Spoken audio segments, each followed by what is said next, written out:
Assalamualaikum warahmatullahi wabarakatuh. Perkenalkan, nama saya Nafitza Prabuningrum dengan NPM C1C024122. Di kesempatan kali ini, saya ingin mewawancarai seseorang yang sangat menginspirasi saya secara pribadi. Beliau adalah teman saya sendiri, yaitu mahasiswa S1 Hukum semester 2. Nah, langsung saja kita mulai. Gimana nih, Za? Kabar kamu hari ini, Za? Alhamdulillah sehat. Nafit sendiri gimana kabarnya, Nafit? Alhamdulillah, senang ya dengarnya. Nah, supaya pendengar lebih kenal nih, boleh dong kenalin diri kamu dulu, nama, jurusan, semester, dan juga kesibukan kamu sekarang. Oke, Assalamualaikum warahmatullahi wabarakatuh. Perkenalkan, nama saya Evlia Mezaduti atau teman-teman saya biasanya manggil saya itu Zaza. Saya mahasiswa Fakultas Hukum semester 2 di Universitas Bengkulu. Untuk kesibukan tadi ya? Ya, kesibukan. Oke, untuk kesibukan sekarang, jujur saya belum ikut organisasi atau UMKM UKM. atau UKM dari universitas, karena kan ini masih tahun pertama. Jadi rencana saya tuh tahun pertama itu lebih mengenal kampus dulu, kayak lebih tahu internalnya dulu lah sebelum ikut organisasi dan sebagainya. Nah, jadi untuk kesibukan sekarang, kesibukan saya itu lebih ke meningkatkan bahasa Inggris saya, soalnya kan sekarang globalisasi sudah kencang ya, dan hampir semua pekerjaan itu keperluan pertamanya itu bisa berbahasa Inggris. Jadi bahasa Inggris ini sangat amat diperlukan ya untuk zaman modern sekarang. Jadi ya kesibukan saya sekarang meningkatkan bahasa Inggris saya. Untuk kesibukan akademiknya, maksudnya kesibukan dari fakultas atau kesibukan seperti Nafit kan hima. Nah, saya tuh di Fakultas Hukum kan nggak ada hima ya, langsung ke BEM Fakultas Hukum. Nah, saya kurang tertarik lah kalau untuk semester awal. Mungkin di semester lanjutnya mungkin saya akan mulai mencoba untuk ya join BEM atau yang lainnya. Jadi kesibukan Zaza sekarang itu lebih fokus ke bahasa Inggris ya, Za? Ya. Nah, kamu ini kan dikenal sebagai seseorang yang tekun dan juga rajin kan, Za? Selama aku kenal. Nah, sebenarnya apa sih yang memotivasi Zaza sendiri untuk terus semangat dan juga semangat dalam menjalani kuliah gitu loh? Semangat sama motivasi tadi Iya. ya. Kalau kita mulai dari semangat dulu, salah satu semangat saya untuk kuliah itu orang tua ya, karena siapa sih yang nggak mau membanggakan orang tua. Jadi yang menyemangati saya itu adalah kuliah agar bisa membanggakan orang tua. Nah, membanggakannya bisa dari prestasi akademik atau mencapai cita-cita. Terus motivasi ya. Nah, motivasi saya yaitu masih sama juga membahagiakan orang tua, tapi selain itu ya untuk membahagiakan diri saya sendiri dan mencapai cita-cita yang ingin saya gapai. Cita-cita yang ingin saya gapai itu banyak ya, cuman cita-cita yang kepikiran saya itu buat tamat cepat dan menjadi hakim. Cita-cita saya jadi hakim. Keren ya. Memang benar, guys. Orang tua itu sering jadi motivasi untuk semangat dalam menjalani kehidupan. Oke, kita lanjut ya. Jadi, gimana sih, Za, pandangan kamu mengenai pentingnya memiliki tujuan sejak awal kuliah itu? Tujuan awal itu seperti rambu jalan untuk ngasih tahu kita nanti kuliah mau gimana gitu. Intinya untuk mempermudah kita. Misal tujuan awal, dari awal aja kita udah malas kuliah kan, gimana akhirnya kan, apalagi pas skripsi kan. Jadi tujuan awal itu sangat penting, apalagi buat adik-adik yang mau milih jurusan itu, sesuaikan sama yang kalian inginkan. Jangan nanti udah semester 6 mau berhenti kan, buang duit orang tua aja kan. Jadi ya tujuan awal tuh bukan dari awal kuliah aja, bahkan dari SMA sebaiknya dipersiapkan ya. Sangat amat penting, karena kalau nggak ada tujuan ya ngapain gitu loh, pusing sendiri nanti kalau nggak ada tujuan tuh. Jadi semisal nggak ada tujuan ya nggak ada yang diperjuangkan, jadinya kitanya nggak semangat kuliah gitu. Oke, harus diterapkan semangat seperti itu. Ya, tujuan itu dampaknya untuk semangat, dan semangat itu untuk akhir nanti kamu gimana. Jadi ya Betul. awal dan akhir tuh berhubungan ya guys ya. Ngomong-ngomong soal semangat nih, tadi kan kita udah bahas tentang tujuan masuk kuliah kan. Nah, ada nggak sih selama kamu tuh menjalani kegiatan perkuliahan sejauh ini, ada nggak sih tantangan besar yang pernah kamu hadapi? Jujur tantangan terbesar kuliah itu rasa malas ya. Kadang Iya, betul kayak betul. libur panjang tiba-tiba kuliah kan malas tuh. Apalagi buat ngekip kelas. Tolong ya teman-teman, janganlah ngekip kelas itu. Kelas kayak UKT mahal, kelas di skip terus ngapain kuliah? Bayar UKT doang kan nggak guna ya. Iya. Jadi ya mungkin rasa malas. Saya ada sih rasa sesekali mau kayak aduh skip kelas kali ya gitu, kayak lelah gitu. Apalagi pas bulan puasa ya, panas-panas kuliah, apa nggak mau skip kelas ya. Tapi balik lagi tadi kita harus melawan rasa malas ya guys ya. Jadi tantangan terbesarnya mungkin rasa malas, dan kadang tugas itu kebanyakan ya. Tapi mau ngeluh ya gimana, nggak bisa ngeluh. Kalau mau ngeluh nanti dosen ngeluh juga, nilai kamu mau saya kasih segini kan nggak bisa ya. Jadi rasa malas, kalau bisa tugas itu dicicil walaupun banyak pasti akan selesai juga. Oke. Mantap, keren. Nah, kita nih kan baru awal-awal semester ya, masih semester 2. Ada nggak sih perbedaan signifikan yang kamu rasakan dari kehidupan SMA terus ke dunia perkuliahan itu? Yang paling saya rasakan sih perbedaan guru sama dosen ya, itu jauh banget. Apa di kuliah ini nih dosen tuh bener-bener angkat tangan, enggak benar-benar angkat tangan, maksudnya kayak semisal belajar ini ya kita tuh disuruh cari materi sendiri, buku nggak disuruh beli. Tapi ya balik sadar diri, gimana mau belajar kalau nggak ada buku ya. Buku itu sangat penting.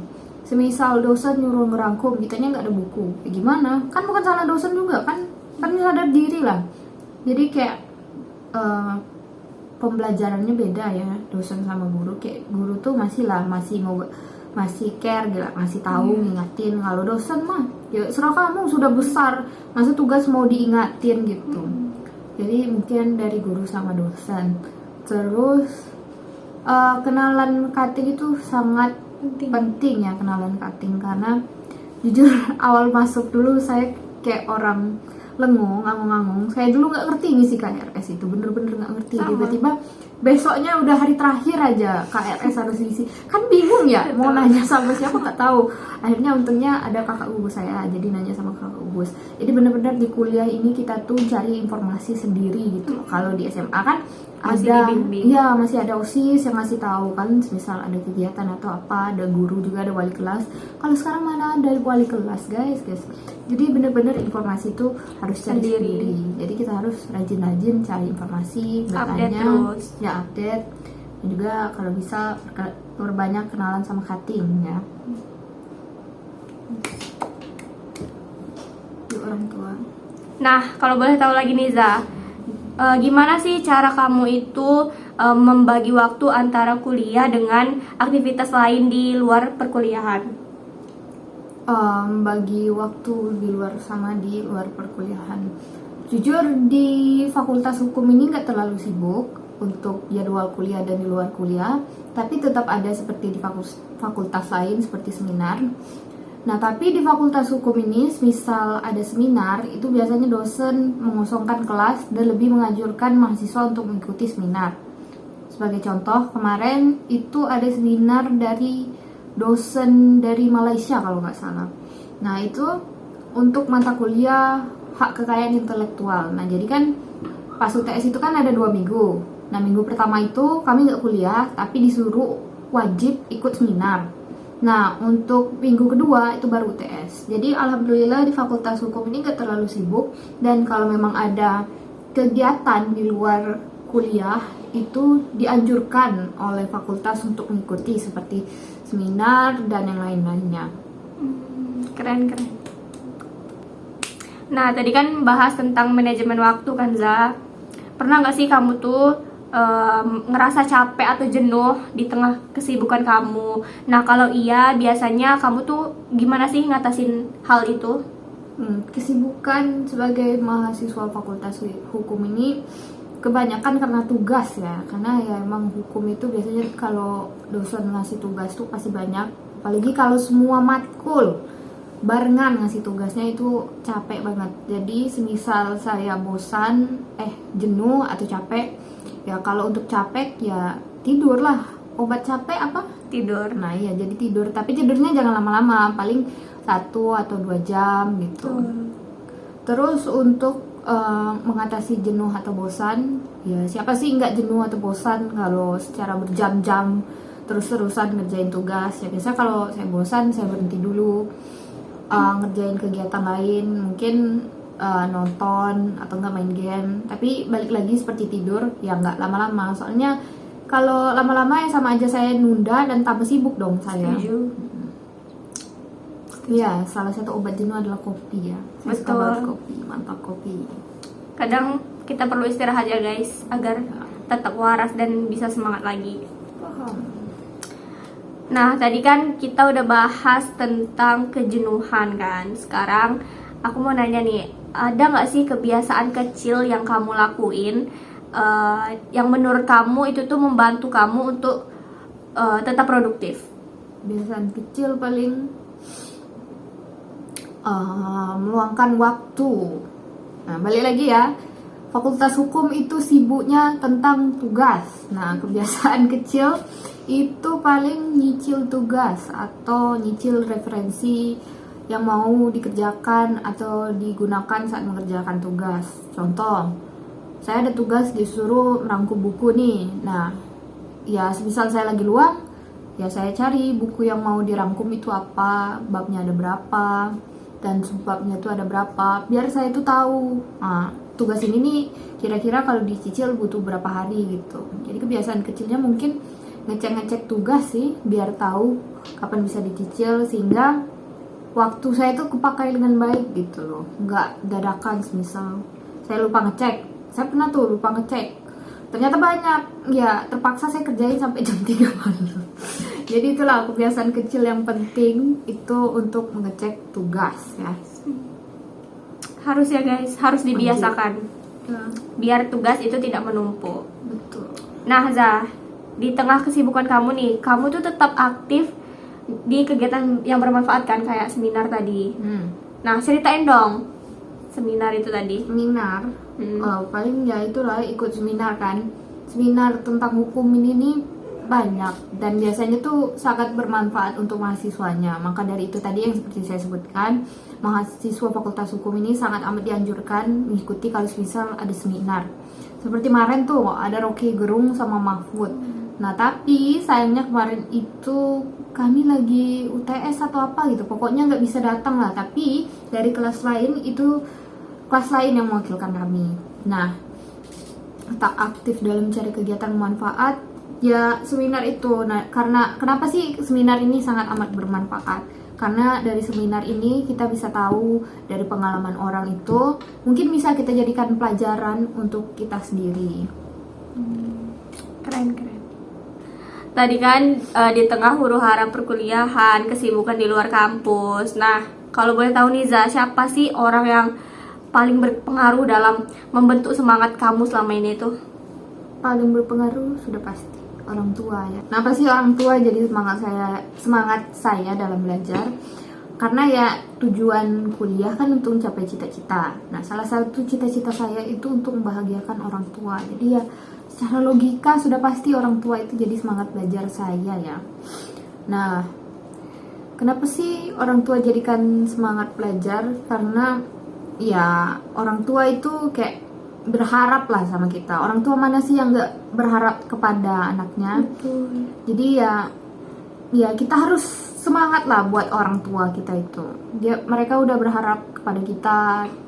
Misal mereka udah berharap, kitanya huru-hara kan, malas-malasan, kan sedih orang tua. Jadi kan apalagi surga itu di kaki ibu. Ya. Jadi ibu tuh sangatlah semangat kita. Jadi ibarat mengejar umur orang tua ya. Ya, apalagi kan saya anak bungsu ya. Jadi benar-benar berpacu dengan waktu untuk membahagiakan orang tua ya. Oke. Nah, kalau boleh tahu lagi Zah, apa sih prinsip hidup yang selama ini kamu pegang dalam menjalani kehidupan itu? Salah satu prinsip saya itu apapun yang terjadi berserahlah kepada Allah Subhanahu wa taala. Karena ya semuanya itu kembali ke Allah gitu. Tapi jangan juga kalian kayak pasrah, bener-bener pasrah. Contoh, berdoa sama Tuhan, ya Allah saya ingin lulus CPNS, tapi kaliannya nggak belajar, kan masuk akal juga ya. Harus diiringi dengan usaha. Mungkin Tuhan luluskan kalian CPNS, belajar enggak gitu ya, mungkin aja, tapi ya nggak masuk akal gitu. Jadi ya serahkan semuanya kepada Allah lah. Misal ya kalian ngejar sesuatu tapi usaha kalian tuh udah bisa-bisan tapi ternyata gagal, ya berarti Allah belum ridhoi atau memang bukan jalan kalian. Nggak, contoh kalian ikut tes IPDN nggak lulus, ya mungkin rencana Allah tuh bukan kalian lulus IPDN, tapi Allah mau kalian jadi jaksa gitu. Apapun yang Allah sediakan buat kita itu pasti yang baik lah. Jadi ya misal kalian sakit hati, ya itulah paling saya pakai prinsip itu tadi, serahkan semuanya kepada Allah.